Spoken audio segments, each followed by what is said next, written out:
guys, how you doing? All right, welcome to my new little feature. I know I keep throwing these new little features, but you know, it's just because I'm just shy of 1,000 subscribers, and whatever works. You know, if people really watch one of them, you guys, you like my instructional, they go well, they'll always be there. And the others, I don't know. You know, I'm just trying different things.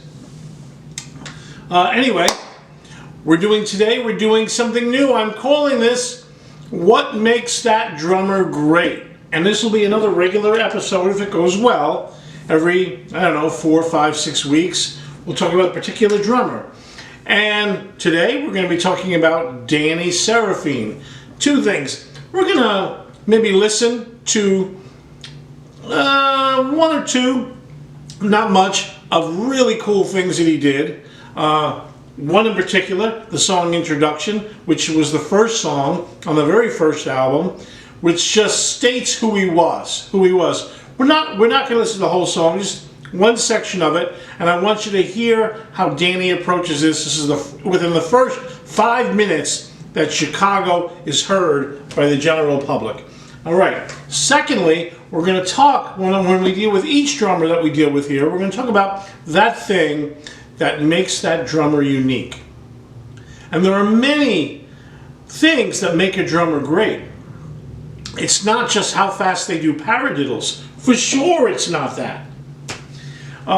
It's something they brought to the table that influenced or changed or added to the approach of many of us. A good example to bring to everybody is Stuart Copeland, who really brought reggae and rock. Now, there were other guys doing that, but he's the one that really made it famous. So what was Danny doing? What did Danny do? Danny is called the father of jazz rock drumming. He studied from Joe Jones, who was one of the great jazz players of our time, very much a show drummer.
He studied big band drumming at Chicago University. So this is not where Danny never sat down and said, I'm going to do this. But we're going to see how what he learned in big band and from Joe Jones comes into play in his approach to Chicago. And made his approach, at least for that time, somewhat unique. He may not have been the only one doing it, but he was the only one that was famous, that was really getting heard doing this kind of thing. And then after we heard it, we thought, hey, I want to add that in my arsenal. I want to make that part of what I do. So let's take apart a little bit of the great Danny Seraphine. I know last week I did Make Me Smile, and I said I was going to spend a couple of weeks on him. This will be the last and final one. So today, what makes Danny Seraphine great? Let's head to the drum lab right now and listen to a little bit from the song Introduction, the very first song on the very first album. And then let me show you something that Danny did in almost every tune, which at that time was very unique to him. All right, see you in the drum lab. Hey everybody, welcome to the Drum Mission Drum Lab for the very first episode of What Makes That Drummer Great. So, A few weeks ago when I was doing the Make Me Smile Danny Seraphine video talking about that drum solo, and I was going to do that drum cover because it's just one of my favorite songs. I was going to originally do a little series on Danny Seraphine because he's such a great player, and I got to know him a little bit, and I've never really done anything on him, and I wanted to send it to him and let him see all that kind of thing. And I just started thinking, what am I going to do? What am I going to do? Am I going to show different things he did in his tunes? Because there's so many cool things that he did. But the way Danny plays and his approach, the thing is that, you know, if we heard take 4, take 5, or take 6, or take 1, who knows, we would hear something different. And the kind of player Danny was, a lot of it he was putting down, you know, he did work out that solo. He mentioned he worked out that solo that's in Make Me Smile. But a lot of stuff he did freely and improvisatory, right? And yet they probably did, you know, 1, 2, 3, or 4 takes and made it great. So I started thinking, what was I going to do? And then I, you know, came up with the idea, you know, my own idea, what makes that song great? I wonder where I got that from. So obviously, I stole that idea from Rick. Rick ought to have me on his show, by the way. I'm a nobody, and I'm a nothing, but why not have a nothing on once in a while? Not so bad, is it? Okay, so I started thinking, well, let me talk about what made Danny Seraphine great. And then I started to give that some thought, and I started doing some research. So I went back, and I have a vinyl collection. I started re-listening to some of the vinyl that I had on the Chicago thing. And really, I don't have a ton of Chicago. I'm really a big fan of that first 5 albums with Terry Kath, and you know, and I think 6 too. And to be honest, we don't lie on this channel. When they got to the 80s, I lost a little bit of interest when they got more ballady and poppy. And I don't blame them for it. A lot of bands were doing that. They had lost a major player. Terry Kath was an incredible singer and guitar player. Maybe one of the greats of our time. Died young at 27. So I started listening to those albums again. And obviously there were some songs that stood out. And Make Me Smile always does. And by the way, if you don't own Chicago's second album, side 2 of that second album is one of the perfect sides of all time. Up there with Abbey Road and all the other stuff. It is all the way through perfect. But what kept hitting me, there's 2 things about Danny's playing that kept hitting me, and I wanted to demonstrate what makes that song great. So I was going to, you know, demonstrate stuff, but I'm going to actually use the tune. I'm going to get hit with a copyright strike, but that's okay. Hopefully you guys will start supporting this thing, and we're going to do more of these, what makes that drummer great. So as I listened a couple of times to those first 4 or 5 albums, I kept coming back to the first track on the first album, Introduction. So you got to understand, this is Chicago's first album, and in the first track on this album, on this side, it's a double album set. On this side is Do You Know What Time It Is, which is a very famous tune, very much more pop oriented tune. Introduction is not pop, and then within the first 3 minutes of Introduction, they've got this little section that's in 19/8, and then that turns into 3, which turns into a 3 swing, and then Danny just starts to solo over it. So let's go back a second. I said before in the prologue, Danny was studying with Joe Jones. Prior to that, he had studied big band jazz and percussion with Chicago University. So he was coming from that big band thing. And Max Roach, Joe Jones, Philly Joe, Buddy Rich, of course. Danny mentions over and over in the interviews how much Buddy Rich, well, he was a fan of Buddy Rich and Elvin Jones. Buddy often soloed over the band doing stuff, right? Just would solo. And he would solo quietly, but he would just be soloing like crazy and having a great time playing. So, but you did not hear that in pop tunes in 1969, late 68 when they were recording this. It came out in 70. Right? The album came out in 1970, but you didn't hear it so much in pop tunes. You heard more of a backbeat with fills, that kind of thing. Danny did not do that. He brought that big band jazz style that he had been studying. Now, Chicago was a big band, it had horns and all that, into what he was doing. You know, I hate to use the word innovation, because he was doing what was done before, but he was doing it in a way that it had not been done before. And really, in music, I think a lot of times it's the best we can hope for. There's very little in music that hasn't been done before. But doing things that haven't been done together before, all right, well, the Beatles did that all the time. Right? So many greats in the 70s and the 80s and the 90s. Now, I don't think so much, to be honest with you. The corporations have taken over, and I think music creativity has taken a downside. The internet has helped it out a little bit, right? We get more creativity on the internet, but I think the corporations have stifled it somewhat. Anyway, you know, put formulas in place to make money. But at that time, you had not really heard drummers playing like that on a rock pop record. So let's take a listen, just for a minute or two, and then I'll show you this other unique thing that Danny did, and I'll just demonstrate that. But let's listen for a minute to what Danny did. But before we do, we'll talk about the 19/8 part, because it's very cool. You can't think 19/8. You got to break it down to its 3s and 2s. So I'll just play it really nice and slow, kind of the figures. Hopefully I'll get it close to being right. He kind of does this.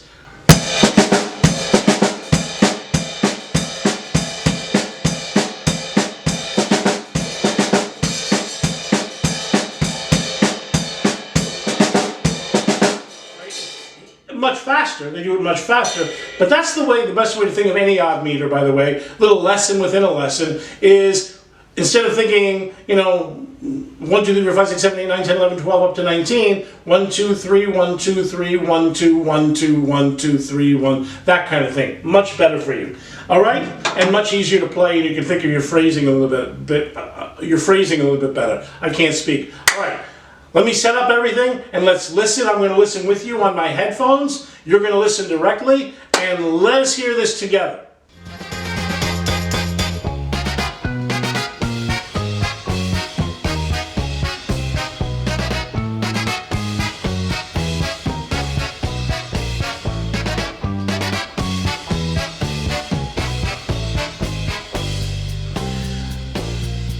All right, now they're in the 3 section. Check this out, man. Check this out.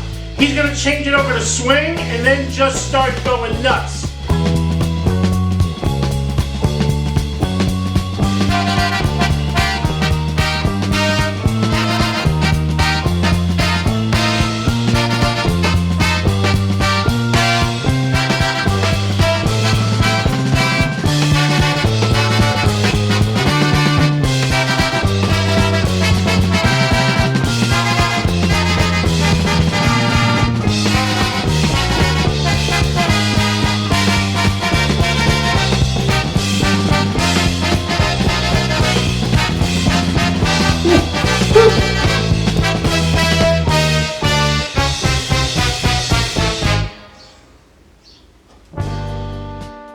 Amazing, amazing. All of those double stroke rolls, just having fun with that 3 swing, having a great time again. That's it. Let me look. That's at 2 minutes and or so, 2 minutes and 28 seconds till it's done. On their first album, on the first tune of the first album. No one's heard of Chicago before. The kid comes home, puts this album on, that's what he hears. So he takes drums, which in big band jazz and in small quartet jazz and quintet jazz, which he was studying, and in rock and pop, where drums were sort of relegated to the backbeat, he takes it and he brings them out front and he shows, this is what you can do. This is what you can do. Now, there's nothing wrong with being the backbeat. I love backbeat stuff. You know, if you watch this channel, I'm a big fan of Ringo. If you watch this channel, you know there's tons of the backbeat guys that I love. Charlie Watts. Of course, Ringo, and even songs that utilize that. Stuart Copeland in Every Breath You Take. Oh my God, that beautiful backbeat he does. It's absolutely perfect. I have no problem with backbeat players, that kind of thing. But man, oh man alive, that's incredible. That's incredible. First tune. And that sets the stage for everything Danny would do. And so if you don't have Chicago albums, I'm telling you right now, the first 6, 7 albums, get them on your Spotify, get them on your streaming, or like me, go buy the vinyl. Buy a turntable first though. All right, let's talk about the other thing that Danny did a lot that made him unique and special, and let's get the side camera back on. Be right back. All right. Part 2 or 3 of this video. Okay. So now, you got to understand, Danny didn't sit down, and none of these guys who are going to be on this show did this, I'm going to be unique and great. No, it happened organically. So remember, Danny was studying jazz, he was studying big band. So he was used to this kind of thing. 1, 2, 3, 4, 1, 2, 3, 4. And if I add my snare,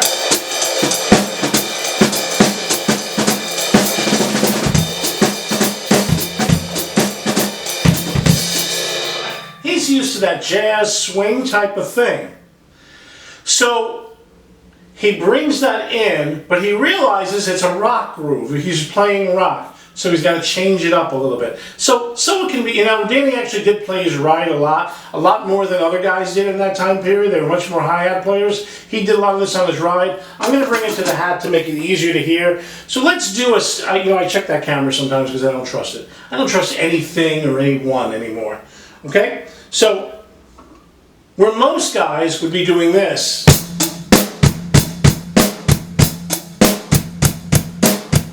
nothing wrong with that, very straight, very nice, very good, the meter's good, there's a lot of soul that can be in that. Danny added that spang-a-lang thing, and that's what this is called, spang-a-lang. If you don't know that, look it up, right, whatever, Google it, spang-a-lang, it's the jazz rhythm. He brings that into this, but not like a 2-beat thing or like a strict jazz thing. Watch, he starts doing this kind of thing.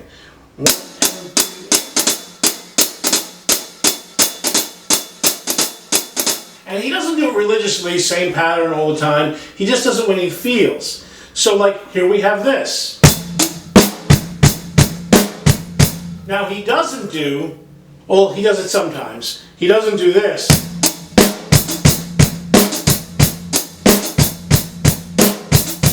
Very straight, he adds that little skip. So let's just talk about the hi-hat, right? I'm going to count this out as 16th notes. I'm going to count it really incorrectly, mathematically or musically mathematically, but the way to feel it. So he's not doing 1 and 2 and 3 and 3 and he's doing this. 1 and 2 and 3 and 3 and 1 and 2 and 3 and 3 and 1. So he's just swinging along. If you were going to write it out, you would write out dotted 30 seconds, dotted 16ths, that kind of thing. So let's say you're playing all night long and you add that in, you're adding just a touch of swing to what's going on. Now don't do it when the song doesn't call for it, but if the song wants it, if the song wants a little more flavor, then maybe you can do this.